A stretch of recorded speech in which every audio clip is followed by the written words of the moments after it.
So Tanuja nomination మీకు ఎలా అనిపించింది? ఓకే, తనుజ గారు పాయింట్స్ కూడా చాలా స్ట్రాంగ్గా ఇచ్చారు. కానీ ఈ ఫైవ్ అంతకుముందు ఉంటే బాగుండేది. పాయింట్స్ వల్ల కనబడలేదు. ఇప్పటి నుంచి ఓకే అనిపించింది. భరణి గారు వెళ్ళేటప్పుడు గేమ్ బాగా ఆడు అని చెప్పి వెళ్ళినందుకు ఇప్పుడు బాగా ఆడుతుందంటారు. మేబీ ఆ పాయింట్ మైండ్లో ఉండొచ్చు. కానీ బాండ్స్ వల్ల ఇంకా ఓపెన్ అప్ అవ్వలేదేమో. ఇప్పుడు ఆ బాండ్ అనే ఒక ఎమోషన్ లేదు కాబట్టి ఇంకా క్లియర్గా ముందుకు వెళ్తున్నట్టు. సో లాస్ట్లో ఒక డైలాగ్ చెప్పింది కదా, 2 చేతులు కలిపితే చప్పట్లు అని. సో అది ఎలా అనిపించింది? ఆ డైలాగ్ అంటే కరెక్ట్ కాదేమో అనిపించింది. ఎందుకంటే తనుజ సైడ్ నుంచి 24/7 లైవ్ ఇస్తాను కాబట్టి తనుజ సైడ్ నుంచి నాకు ఏ పాయింట్ ఆఫ్ వ్యూలో కూడా తను ఒక ఛాన్స్ ఇస్తుంది అబ్బాయి తను అనిపించలేదు. తను జెన్యున్గా ఉన్నట్టే అనిపించింది. రమ్య నామినేషన్ ఎలా? రమ్య గారు ఓకే, రమ్య గారి ఓకే అని చాలా సిల్లీ లాగా అనిపిస్తుంది అనమాట. ఆయుష నామినేషన్ ఎలా అనిపించింది?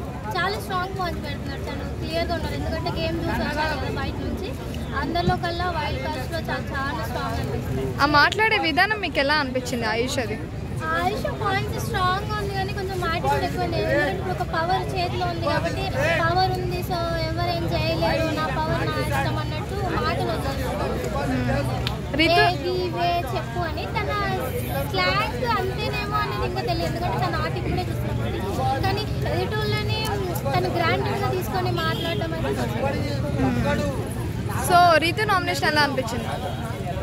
రీతు బాగా ఆడుతున్నారు. ముందు నుంచి కూడా తన పాయింట్స్ క్లియర్గా ఇంకా కొంచెం స్ట్రాంగ్ అయితే బెటర్ ఉంది. డైరెక్ట్ నామినేట్ అయ్యారు. ఇమాన్యుయల్ గేమ్ ఎలా అనిపిస్తుంది? ఇమాన్యుయల్ అందరిలో కల్లా చాలా క్లెవర్గా ఆడుతున్నారు అండ్ ఇక్కడ సేఫ్గా ఆడుతున్నారు అనిపిస్తుంది. ఇంకా ఓపెన్ బాగా. ఇప్పుడు నామినేషన్స్ ఇమాన్యుయల్ అందరికీ పంచి పెట్టేశాడు కదా, సో తనైతే తీసుకోలేదు ఒక్కటి కూడా. సో అక్కడ సేఫ్ ప్లే అని మీకు అనిపించిందా? Compulsory safe play. ఎందుకంటే ముందు ఆయన ఇచ్చేటప్పుడు తను అందరినీ అడుగుతున్నాడు అనమాట. ఇప్పుడు స్లిప్ తీసుకొని మీరే నన్ను నామినేట్ చేస్తారా అన్నట్టు ఒక పాయింట్ ఆఫ్ వ్యూ అడిగాడు. సో అవన్నీ తెలుసుకొని మీరు సేఫ్గా ఆడుతున్నాను, నేను మీకు ఇస్తాను, మీరు నామినేట్ చేయకండి అన్నట్టు. కళ్యాణ్ మీద నువ్వు కూడా నాకు మోసం చేసావని చెప్పి అన్నారు కదా ఇమాన్యుయల్ నామినేషన్స్ గురించి. సో ఎలా అనిపించింది? ఎవరిది కరెక్ట్ అనిపించింది? ఇద్దరు ఏదో ఒక పాయింట్ ఆఫ్ వ్యూలో స్లిప్ అయ్యారు. ఇద్దరిది మోసం అన్నట్టు ఏమనిపించలేదు. ఎవరు ఆటపరంగా చూసినా వాళ్ళది ఓకే కరెక్టే అనిపిస్తుంది. సంజన గేమ్ ఎలా అనిపిస్తుంది? సంజన గారు ఇంకా చాలా పికప్ అవ్వాలి. ఓన్లీ ఎంటర్టైన్మెంట్ పరంగానే కాదు, టాస్క్లో కూడా ఇంకా చాలా ఇంప్రూవ్ అవ్వాలి. మీకు గేమ్ చేంజర్ అని ఎవరు అనిపిస్తుంది? గేమ్ చేంజర్ అంటే ఇప్పుడు వచ్చిన వైల్డ్ కార్డ్స్లో నుంచి చూసుకుంటే సాయి అని అనిపిస్తుంది.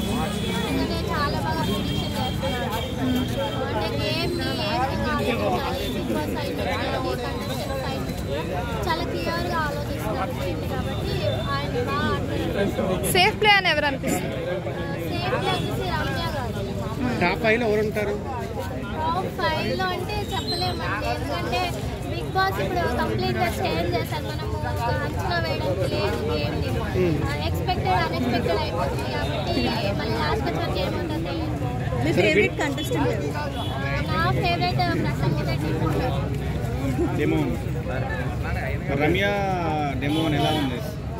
ఓకే, కానీ ఇక్కడ ఓవర్ అయిందంటే ఎందుకంటే ముందు నుంచి రీతి ఉన్నారు క్రష్ అని చెప్పింది ఆ పాప. కాకపోతే తర్వాత మళ్ళీ తమ్ముడు అని చెప్పి అందరికి స్ట్రోక్ తగిలింది. Okay okay, thank you.